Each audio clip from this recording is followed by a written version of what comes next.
Bismillah, assalamualaikum.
Bahwa kita dalam perjalanan ziarah di Tanah Suci Madinah ini, untuk destinasi yang pertama kita akan mentadaburi tentang Gunung Uhud. Di dalam kosakata bahasa Arab itu ada kata Jabal dan Tur. Kalau gunung yang sangat dicintai oleh Rasulullah SAW, sehingga Rasulullah sering membuat sebuah ilustrasi, kiasan, analogi. Barang siapa orang yang mensalatkan jenazah lalu yang menghantarkannya sampai di pekuburan, maka pahalanya 1 kirot dan 2 kirot, dan setiap 1 kirotnya adalah berbanding dengan gunung Uhud yang dijadikan emas. Masya Allah. Nah, kenapa dengan gunung Uhud ini? Gunung Uhud ini adalah satu perjalanan sejarah yang kalau bisa dikatakan tragedi. Kenapa? Karena pasca kemenangan dalam perang Badar yang jumlah sahabat 350 orang, 315 orang, tapi ternyata dalam perang Uhud ini itu ada 70 orang sahabat yang notabene adalah para hafidul Quran, plus di dalamnya adalah pamanda Rasulullah Sayyidina Hamzah yang perutnya terurai, dan salah satu yang memakan hati daripada Sayyidina Hamzah adalah Utsman bin Affan, yang kelak kemudian hari ketika Futuh Mekah itu bukan Utsman bin Affan, Abi Sufyan, yang kelak di kemudian hari Abi Sufyan itu datang kepada Rasulullah untuk masuk Islam pada waktu Futuh Mekah, dan Rasulullah memalingkan wajah sampai 3 kali, tapi pada akhirnya Abi Sufyan diterima masuk Islam dan dia menjadi perawi hadis. Nah, kenapa dengan Gunung Uhud? Yang pertama adalah bahwa Rasulullah ketika tadi dijelaskan narasi awalnya di dalam hadis masing-masing, bahwa kafir Quraisy di bawah pimpinan Abi Sufyan ini menyerang kota Mekah, dan para sahabat itu sudah diatur strateginya. Ada yang bertahan di puncak gunung dengan 80 orang ahli pemanah. Inilah ahli benteng yang kata Rasulullah, sebelum komando peperangan dimenangkan maka tidak boleh ada satupun yang turun dari Bukit Rumat, Tetapi ternyata inilah pelajaran bahwa peperangan yang diikuti oleh Rasulullah SAW pun bisa kalah. Makanya ketika Allah mengilustrasikan perang Uhud, itu Allah tidak menghibur kekalahan para sahabat, tapi juga tidak mengalahkan. Qad khalat sunanum min qablikum fasiru fil ar, kata Allah. Telah berlalu sunnatullah di muka bumi ini, maka pelajari dan berjalanlah di muka bumi. Intinya adalah sebuah strategi peperangan perjuangan itu, walaupun Rasulullah yang maksum, artinya terbebas dari dosa, itu bisa kalah. Dan para sahabat secara logika bertanya, kenapa Rasulullah yang doanya makbul diterima oleh Allah kok bisa kalah? Allah mengajarkan kepada kita bahwa perjuangan itu ada menang, ada kalah. Menang ada syaratnya, kalah ada sebabnya. Inilah pelajaran terpenting dari Bukit Uhud, bahwa kekalahan perang Uhud salah satunya adalah karena indisipliner. Kenapa? Ketika peperangan itu sebenarnya sudah dimenangkan oleh pasukan Rasulullah SAW.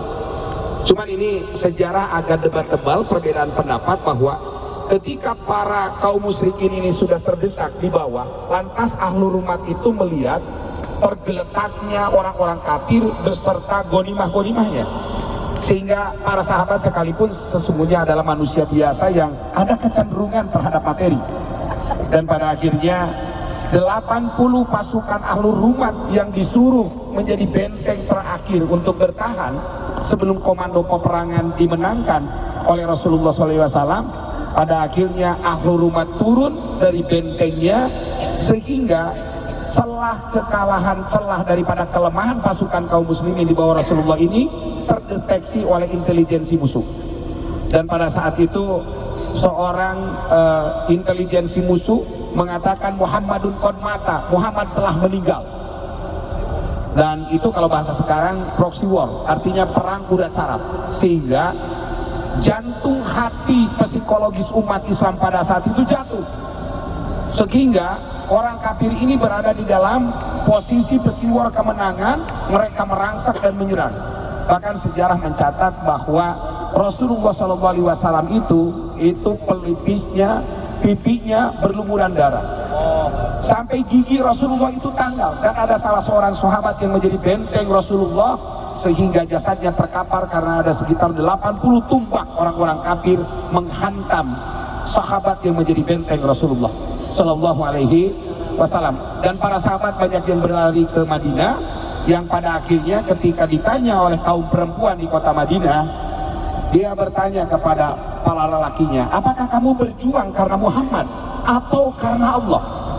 Dan pada saat itulah kaum ibu-ibu FSMT, Hawamidah yang tampil ke permukaan, jika Anda berperang karena Muhammad, maka Muhammad akan mati. Tetapi jika kalian berperang karena Allah Subhanahu wa Ta'ala, maka Allah hayyun la yamut. Dan pada akhirnya pasukan level kedua itulah kaum ibu-ibu yang tampil ke permukaan untuk mendatangi benteng-benteng Uhud, dan sejarah mencatat kaum ibulah yang menggantikan kaum perempuan di medan Uhud. Hidup ibu-ibu Hawamidah. Nah, ada beberapa catatan sejarah. Yang pertama catatannya adalah bahwa indisipliner dari satu komando dalam strategi perjuangan itu adalah satu langkah mundur dalam strategi peperangan. Yang kedua, setiap manusia ketika perjuangan, hal-hal yang dapat menggoda, menggelincirkan dari niat awal adalah ketertarikan dengan gonimah. Untuk itu gonimah seringkali menjadi sebuah bumbu bonus dalam perjuangan, sehingga turun ayat yas'alunaka 'anil anfal. Tetapi di sisi lain, gonimah itulah yang membuat pasukan itu bercerai-berai. Yang ketiganya adalah betapa hebatnya kaum wanita di zaman para sahabat, karena ternyata bisa menggantikan level kedua pada barisan pertama di perang Uhud. Dan pelajaran yang ketiga adalah Allah mengajarkan dalam perang Uhud bahwa pengorbanan untuk Islam bukan hanya pengorbanan harta, tetapi Islam sampai di lubuk hati kita yang paling dalam adalah 70 syuhada Uhud adalah menjadi saksi nyata bahwa Islam sampai ke kita adalah karena darah-darah para syuhada, termasuk Sayyidina Hamzah. Mudah-mudahan sehabis pulang dari Uhud ini, Allah Subhanahu wa Ta'ala terus meningkatkan energi semangat jihad kita. Yang kedua, ketaatan kepada pemimpin adalah mutlak dalam strategi peperangan. Dan yang ketiga, hati-hati dengan gonimah, karena gonimah seringkali melupakan kita dari strategi awal dalam peperangan. Itulah kisah Uhud. Sang gelora cinta Rasulullah SAW atas perang Uhud diabadikan dalam sebuah momen-momen hadis Rasulullah, bahwa perang Uhud adalah perang yang dapat membuat lubuk hati kaum muslimin merasa terharu biru yang sangat mendalam di lubuk hati kaum muslimin. Mudah-mudahan kita mengambil pelajaran, dan insya Allah Subhanahu wa Ta'ala menjadikan kita para mujahid di jalan Allah Subhanahu wa Ta'ala. Demikian, Assalamualaikum warahmatullahi wabarakatuh. Selanjutnya, Waalaikumsalam warahmatullahi wabarakatuh. Waalaikumsalam warahmatullahi Laqad ja'akum rasulun min anfusikum azizun 'alaihi ma 'anittum harisun 'alaikum bil mu'minina raufur rahim. Apa yang telah kita terima sejarah di mana kita hari ini berada, bukan hanya untuk mengerti, bukan hanya untuk kita paham, tetapi sekaligus pelajaran tentang sesuatu yang sedang terjadi dan terus akan terjadi, hanya berakhir di saat kematian kita. Sejarah perang antara satu manusia dengan manusia yang lain, dan sejarah perang kita adalah perang antara Hizbullah kita dan Hizbus Syaitan pun dalam jiwa kita. Kita harus berani memenangkan Hizbullah, kita harus berani mengalahkan Hizbus Syaitan, dan itulah hakikat kehadiran kita sampai di Madinah, sampai di tempat ini. Mari bermohon kepada Allah Subhanahu wa Ta'ala, dan sekaligus hadiah tahlil untuk mereka para syuhada ila hadratina Mustafa Rasulullah sallallahu alaihi wasallam wa ala alihi wasallam. Al-Fatihah. A'udzu billahi minasyaitonir rajim. Bismillahirrahmanirrahim. Alhamdulillahi rabbil alamin. Arrahmanir rahim. Maliki yaumiddin. Iyyaka na'budu wa iyyaka nasta'in. Ihdinas siratal mustaqim.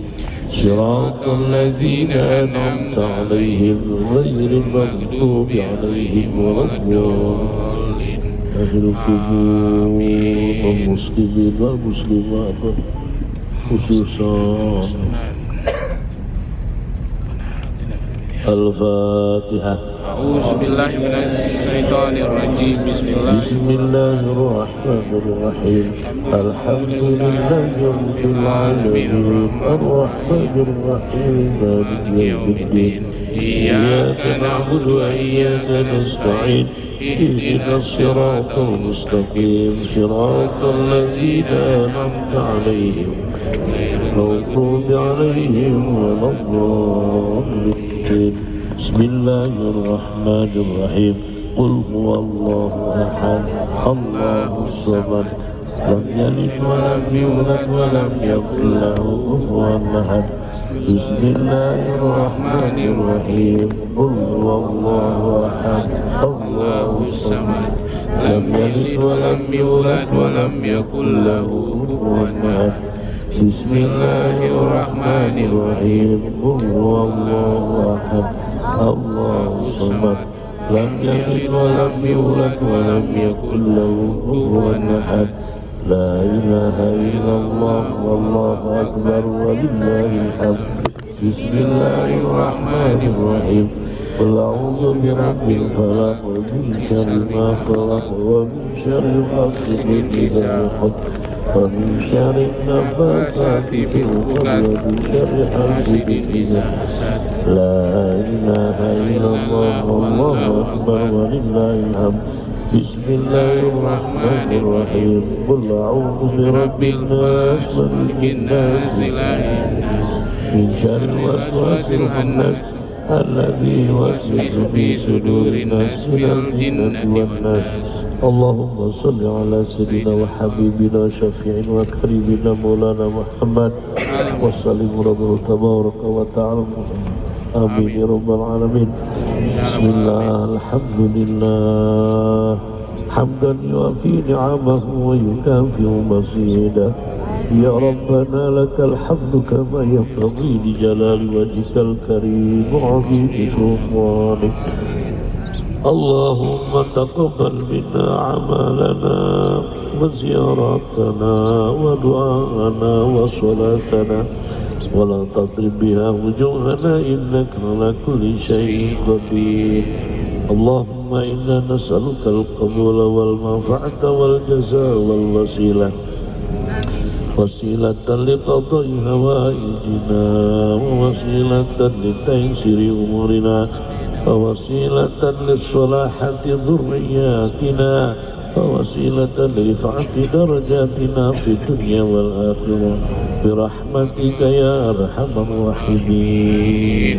Ya Allah, hari ini kami datang bukan dalam keadaan ekonomi yang cukup, bukan karena dalam keadaan yang cukup, tetapi kami memaksakan hadir dibimbing oleh guru-guru kami. Ya Allah, terima kasih telah Kau datangkan aku ke tempat yang mulia, tempat di mana baginda Rasul Muhammad Sallallahu Alaihi Wasallam. Ya Allah, hari ini di sini kami merunduk menghadap kepadamu ya Allah. Terima apa yang kami telah korbankan ya Allah.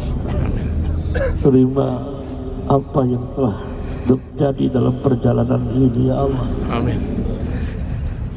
Ya Allah, kami adalah mukminin, kami adalah muslim.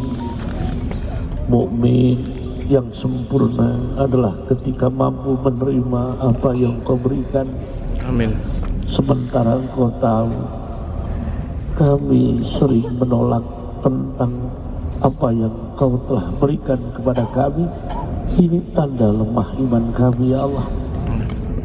Muslim yang sempurna ketika sempurna melaksanakan segala titah perintah Allah. Engkau maha tahu dan aku pun mengaku banyak perintahmu yang kami tinggalkan ya Allah. Ini tanda lemah Islam kami. Di tempat ini kami bermunajat ya Allah. Bijahi Nabi Kal Karim, syuhada, kuatkan iman kami ya Allah. Kuatkan Islam kami ya Allah, sampai Engkau membawa hidup kami ke alam barzakh. Ya Rabbana ya Karim, ya Rabbana ya Rahim, kami hadir menghadapmu ya Allah. Juga seperti yang Kau tahu, banyak beban dan rintangan yang sedang kami hadapi ya Allah. Kau yang membuat rintangan ini, ringankan segala pemberat hidup ini ya Allah. Kami pun memohon seperti yang Kau tahu, gelap yang kami lalui dalam perjalanan hidup ini, terangkan jalan kami ya Allah. Kami hadir sebagai suami ya Allah, punya istri, bersamakan kami dengan istri kami di surga-Mu ya Allah. Amin ya Allah. Kami pun hadir bersama suami kami ya Allah. Bersatukan kami dengan suami kami di surga-Mu ya Allah. Amin. Ya Rabbana ya Karim, ya Rabbana ya Rahim. Kami pun anak keturunan yang Kau titipkan, tidak bisa kami mendidik ya Allah. Hanya memohon kepadamu dengan mukjizat Rasulullah Sallallahu Alaihi Wasallam. Amin. Dengan ziarah kami ke tempat ini, solehkan anak kami ya Allah. Amin ya Allah. Solehkan anak kami ya Allah. Ya Rabbana ya Karim, ya Rabbana ya Rahim. Tidak memohon kepada yang lain, hanya mohon kepadamu ya Allah. Amin. Ampunkan segala dosa kami ya Allah. Amin ya Allah. Istriku, aku suami yang banyak menyakiti hatimu, maafkan istriku. Suamiku, aku sebagai istri banyak dosa kepadamu. Maafkan di tempat ini suami yang membaik istriku. Amin. Maafkan istrimu ya suamiku. Amin. Hentikan isi dosa di antara kami. Cintakan kami kepada suamiku selamanya ya Allah. Cintakan aku kepada istriku selamanya ya Allah. Ya Rabbana ya Karim, ya Rabbana ya Rahim. Aku bermohon hanya kepadamu, ijabah doa kami ya Allah. Amin. Ya Allah, ikat kami sebagai saudara seiman, saudara seagama. Patuhkan kami kepada ajaran-ajaran-Mu ya Allah. Patuhkan kami kepada ketaatan kepada-Mu ya Allah. Rabbana atina fid dunya hasanah wa fil akhirati hasanah وقنا عذاب النار سبحان ربك رب العزة عما يصفون وسلام على المرسلين والحمد لله رب العالمين. Yang punya istri, yang punya suami, pegang istri kalian, saling memaafkan. Oke, doa bersama dengan Abah Has dari PT Santri Niaga telah selesai dan saatnya kita melihat Jabal Uhud secara langsung. Juga indahnya burung merpati yang ada di depan Jabal Uhud ini, masya Allah, tabarakallah, luar biasa, dikelilingi oleh burung merpati. Sungguh nikmat sekali.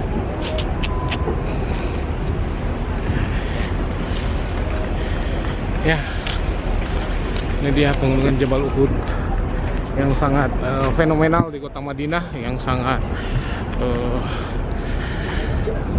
dijadikan objek ziarah bagi kaum muslimin yang berkunjung ke tanah suci. Siap.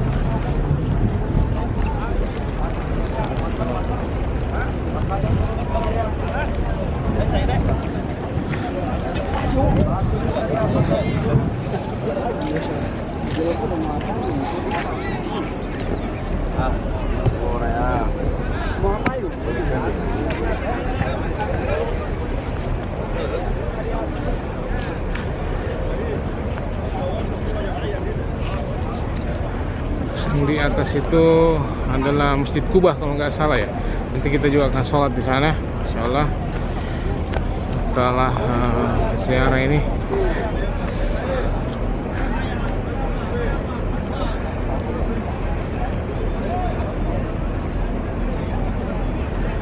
merpati yang kakinya pincang.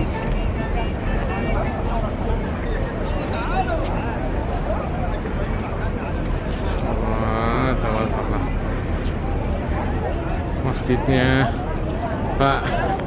Masjid apa nih? Masjid Kuba ya? Masjid apa ini? Jabal Uhud. Masjid Jabal Uhud. Luar biasa. Santri Niaga. Luar biasa. Oke, saya kasih tahu ya. Santri Niaga Luar biasa.